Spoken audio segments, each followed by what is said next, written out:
بخطوة غير مسبوقة لاعبي المنتخب الوطني المغربي والطاقم الفني يتضامنون مع ضحايا زلزال الحوز بعد خطوة التبرع بالدم من طرف لاعبي المنتخب المغربي والطاقم الفني، واستمرارا في حملة دعمهم ومساندتهم اللا مشروطة لضحايا الزلزال المدمر الذي ضرب المغرب ليلة الجمعة الماضية.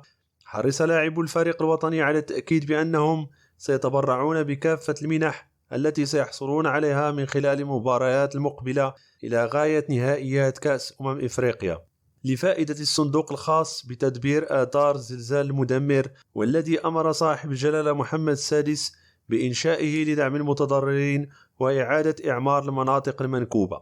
وأعادت النخبة الوطنية بهذه الخطوة التأكيد على وقوفهم بالدعم والمساندة مع كل المصابين والمنكوبين.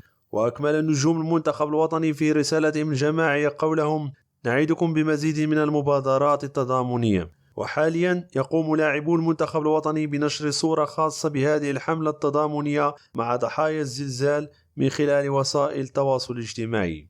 يذكر أن الجامعة الملكية لكرة القدم نشرت في بلاغ أنها ستتبرع بمداخيل المباراة الودية التي ستجمع بين المنتخب الوطني المغربي ونظيره منتخب بوركينا فاسو للصندوق الخاص بتلقي المساهمات التطوعية التضامنية لتدبير الآثار المترتبة عن الزلزال المدمر.